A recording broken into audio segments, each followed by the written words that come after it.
those people, for that American nation that we all love, is to re-elect Donald J. Trump, President of the United States. There's also a time and a place for new voices, fresh voices, yes, younger voices.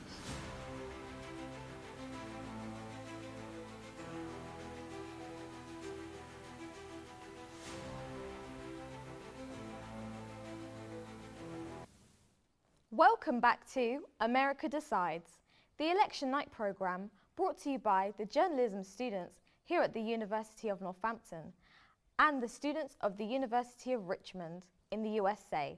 I'm Janique Lovian. And I'm Dante Gray. As we come on air, the first polls are closing in the eastern parts of Indiana and Kentucky. The final votes have been cast. Campaign teams for both the Democrat Kamala Harris and Republican Donald Trump will be watching the results anxiously. The first exit polls for the election are revealing that the main reason that people are going out to vote is for democracy. Alongside the economy, one of the biggest dividing lines in this election battle has been immigration. Ironic, considering that the United States is a country of immigrants. Donald Trump is threatening mass deportations, while Kamala Harris wants both better security and pathways to citizenship for the Americans of the future. Liam Kendall reports.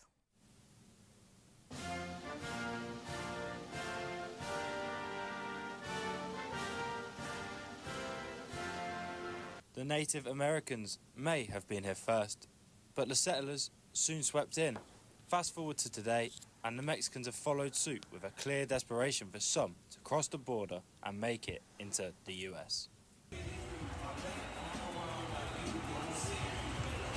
Trump is running for his second term as president, but his plans for immigration seem not to be much different from his first term back in 2016. You cannot get into a hospital, by the way, because the migrants have all of the beds. You cannot get into a hospital. You cannot get your kids into a school because there are migrants there that don't even speak the language. It's unbelievable. He has placed immigration at the forefront of his campaign, dedicating time at every rally discussing the end of border issues and his plans to fix them. Trump is planning, if elected, to implement a restrictive US immigration agenda starting in 2025 to attempt to reduce the migrant numbers at the US border, which saw a rapid increase when his first term came to an end and Biden took over. Obviously, that is an issue. A lot of people want to go to America because it's a prosperous country with a lot more opportunities. Obviously, one thing that needs to be considered is a lot of these people are running away from very, very difficult lives. A lot of them may be fighting for their own lives and that of their children. Now, what does an American voter think? I don't really, immigrants are such a benefit to society. They add so much. I don't know. I think it's just a lot of fear mongering. I think the fact that Trump really got his political career started on specifically singling out immigration. He basically wages verbal war on Mexico every time he runs for president. On the other side of the presidential race is current Vice President Kamala Harris, who has admitted that Biden's stance on the US immigration system is broken and requires a fix. A new Harris campaign ad describes the 2024 election as a choice between the one who will fix our broken immigration system and the one who is trying to stop her. Comprehensive reform that includes strong border security and an earned pathway to citizenship. She has also made herself different from Biden by adopting an enforcement-first approach to immigration.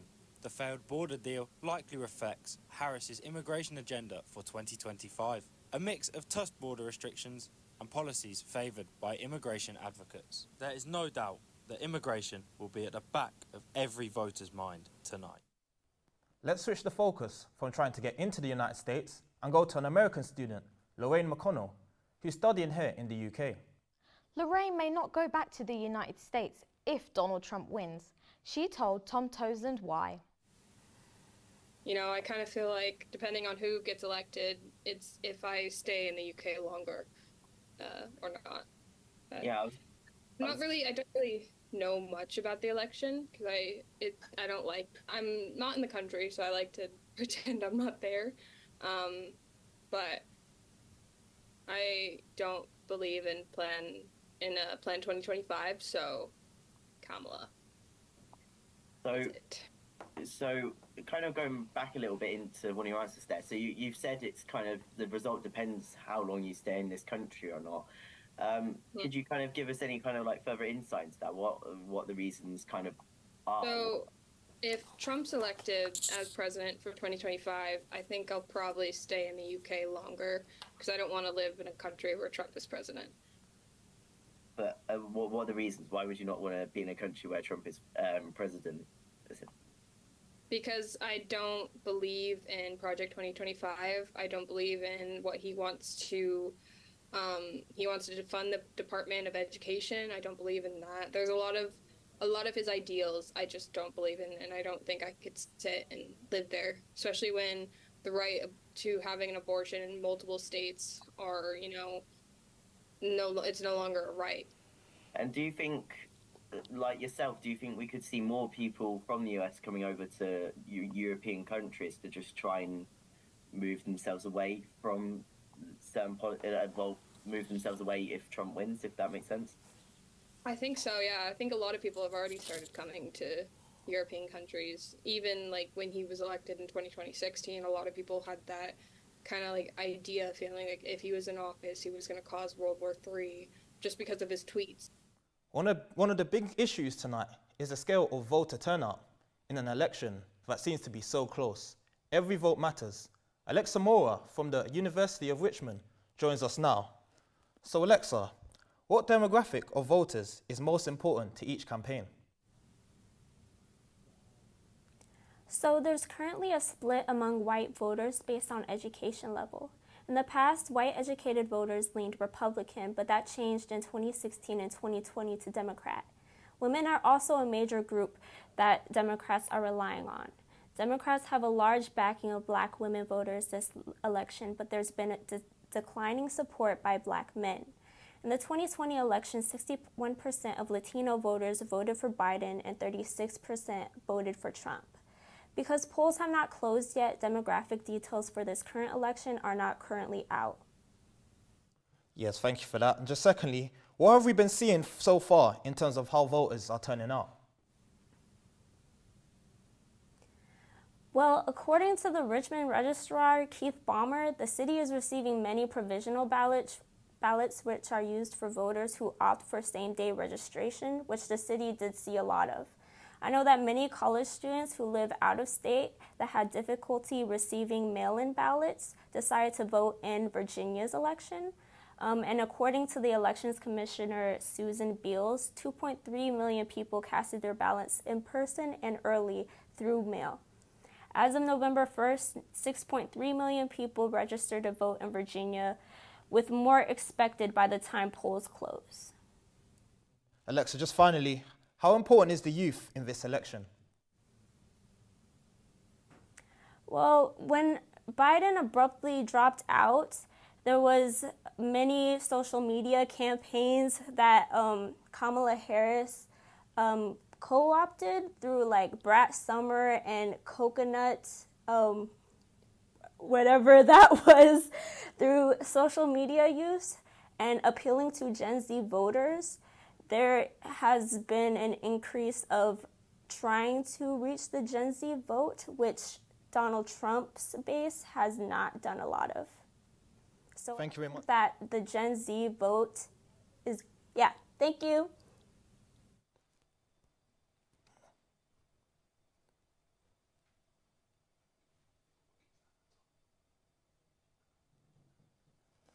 You're watching America Decides.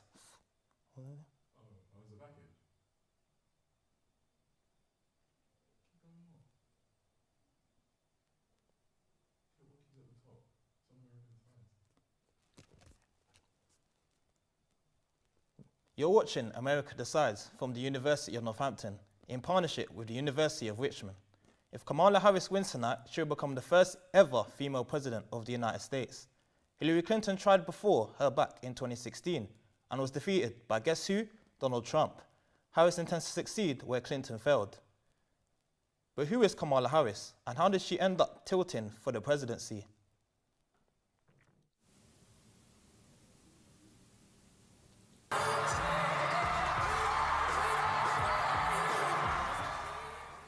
Kamala Harris, first female Vice President of the United States, 2024 Democratic presidential nominee.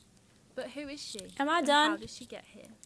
Well, she's only here because of Joe Biden stepping Hello? down. Whilst he's still the president, the Democrats' lack of confidence in him led the way for Harris to take the Democratic nomination, which she missed out on in 2020. Kamala Harris was born in Oakland, California, to immigrant parents. She could be the first female, Black and South Asian American president. Her parents divorced when she was 17 years old. Harris and her sister ended up in Montreal with their mother, where she graduated from Westmount High School in 1981.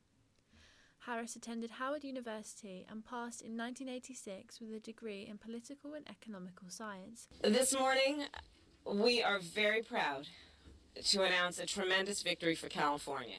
In 2011, she was elected as Attorney General of California. She was the first female, Black and South Asian American to hold the office. She resigned in 2017 after being elected as senator. In her campaign, Harris has focused on 10 key elements of the American lifestyle, the first being economic. In her convention acceptance speech, the vice president promised mortgage assistance for first-time home buyers, a tax credit for parents of newborns, and bans on price increases at the grocery store to help target inflation.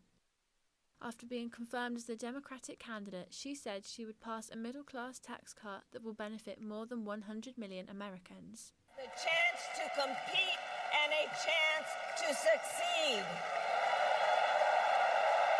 Whether you live in a rural area, small town, or big city. Harris has long supported abortion rights. She has made this central to her campaign and continues to advocate for legislation that would safeguard reproductive rights nationwide.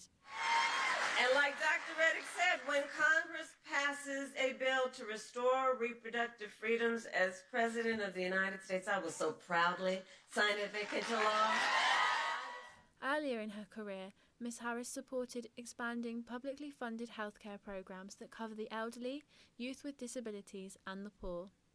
This included backing Medicare for All, a progressive policy that would make all healthcare publicly funded.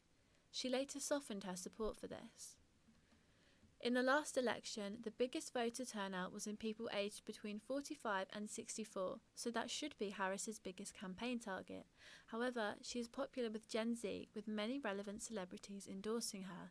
These include Taylor Swift, Whoopi Goldberg, and Charlie XCX, who even described Harris as brat, a term which took over the 2024 summer. Despite the race being neck and neck, will Harris's efforts be enough to make her the first female president of the United States? We will find out in the next 24 hours.